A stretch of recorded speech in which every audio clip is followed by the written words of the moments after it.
Bendiciones de Dios, ¿cómo estás? Mi nombre es Alejandra Bulacio, soy profeta pastora del Ministerio Restaurando Vidas y hoy quiero traerte una reflexión sobre qué es el pecado. El pecado es todo aquello que nos separa de Dios, todo aquello que rompe esa relación con nuestro Dios. Y en la palabra de Dios, en el libro de Romanos, capítulo 8, nos habla de la mujer que fue encontrada en pleno acto del adulterio. Si bien ella fue encontrada en acto del adulterio, más allá de ayudarla y perdonarla y restaurarla, la expusieron. Toda la sociedad de ese momento, en ese lugar, la expuso de su pecado y la quisieron apedrear. Y estando Jesús en aquella ciudad, la llevaron a Jesús y dice en San Juan 8, 10 y 11 que, en San Juan 8 dice que Jesús le preguntó a ellos si alguno tiene pecado que arroje la primera piedra y ninguno pudo arrojar la piedra. Y en el 8, en el 8, 10 y 11 le dice, ¿dónde están los que te condenan, mujer? Ninguno, Señor, no están, ¿no? Y el Señor le dijo, yo tampoco te condeno, vete y no peques más. El Señor Jesús la perdonó al instante, más allá de que la expusieron públicamente y la querían matar, la querían apedrear. Y en Romanos 6:23 dice que la paga del pecado es muerte, mas la dádiva de Dios es vida eterna. Cuando nosotros pecamos contra Dios, se nos viene a nosotros una muerte espiritual, no hay crecimiento, no hay una verdad, no somos sinceros porque estamos en pecado delante de Dios. El problema no es que ocultes tu pecado o que oculten el pecado, sino que cuando una persona cae en pecado no se la debe exponer. Y dice la palabra, confesados los unos a los otros los pecados, pero a veces los mismos cristianos están siendo instrumentos del enemigo para acusar, juzgar y exponer a sus propios hermanos.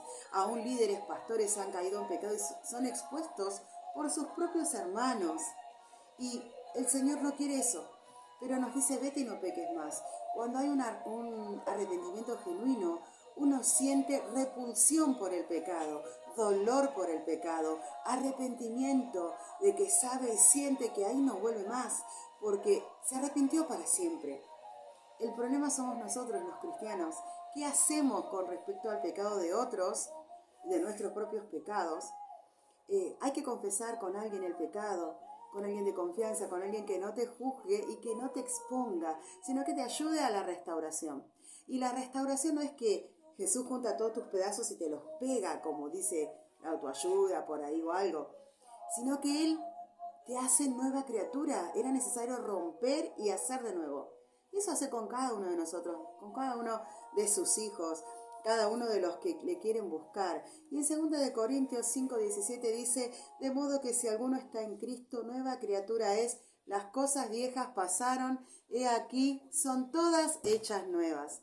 Así que yo le doy gracias al Señor por estas palabras, sabiendo que aún en el Evangelio hay errores, hay pecados, hay cosas que le pueden pasar a uno porque no está fuerte espiritualmente, porque se equivocó y cometió un error y debe ser perdonado. El Señor perdona y dice que aún algunas cosas lo juzgará Dios. El que sigue en el adulterio lo juzgará Dios. El que sigue en la fornicación lo juzgará Dios. El que sigue mintiendo, chusmeando, destruyendo lo juzgará Dios. Solo nosotros debemos entender que necesita la restauración si tiene un arrepentimiento genuino. Si no, hay que dejarlo en las manos de Dios, no exponerlo, juzgarlo y acusarlo aún más. Cuando uno está arrepentido de un pecado y lo acusan aún más duele, más dolor causa esa acusación de tus propios hermanos. Así que yo te invito a que vos sepas que el apóstol Pablo decía, el que se crea firme, mire que no caiga. O sea que él mismo decía, ay, Dios, ¿quién me librará de este cuerpo de muerte? Lo que quiero hago, lo que no quiero hago y lo que decía, no, que lo que él quería hacer no hacía y lo que no debía hacer hacía. O sea, él mismo se reconocía, era un apóstol, el apóstol Pablo, y con sus cosas, su carácter y sus formas, cada día se arrepentía delante de Dios, como debemos hacerlo nosotros, como lo hizo David. David mató, pegó, pegó ese golpe a ese hombre mandándolo a la muerte, le dio un golpe de muerte, lo envió a la muerte para quedarse con su esposa. Y después las consecuencias vinieron. Y después se arrepintió y el Señor lo perdonó. O sea, no te digo que peques deliberadamente, total, Dios nos perdone, total, ¿quién me puede juzgar? Es que no, cuando hay que restaurar, no hay que juzgar, hay que restaurar, hay que llevar a la restauración. ¿Saben por qué perdemos gente en las iglesias? Por nuestros propios juzgamientos y no abrir la puerta a la restauración. A veces, quizás cuando confesas tu pecado, aún te dejan de lado porque no creen en tu arrepentimiento, en tu consideración de tu error. Que vos decís, no voy a pecar más, me arrepiento. Yo te aseguro que hay cosas que no vas a volver a hacer, porque atrás no vas a volver, porque eso te enseñó, el error te enseñó, ese pecado, te arrepentiste y Dios te perdonó y te limpió.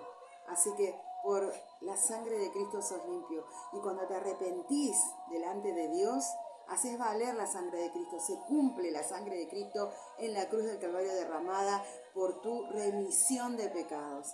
Así que te animo a que si estás en el lodo cenagoso hoy, si estás hundido, que más no podés, como que pataleás ahí en el lodo y no podés salir. Dios te va a mandar a alguien y te va a ayudar. Alguien sincero que ame las almas, que ame restaurarte para lo que Dios tenga que hacer de nuevo. Y los propósitos de Dios en tu vida no se perdieron. Siguen ahí. Falta que vos vuelvas. Así que el Señor te bendiga. Te quería compartir esta palabra. No estamos para juzgar, estamos para levantar, para restaurar. No estamos para acusar. Pastores y líderes han caído en pecado y son expuestos, humillados. ¿Cómo se restaura eso? ¿Cómo restauramos a nuestros hermanos si los humillamos por sus errores? ¿Cómo vamos a hacer para que la iglesia sea sanada y limpia si nosotros estamos poniendo leña al fuego? Si bien sí, hay malas decisiones, hay líderes y pastores y cristianos que hicieron pecados y si permanecen en esos pecados, siguen ahí y no quieren cambiar. Eso ya Dios juzgará. Que el Señor mucho te bendiga, te acompañe en todo y sabe que tenés la mano de Dios para sacarte de lo más profundo que hayas caído. El Señor mucho te bendiga. Bendiciones.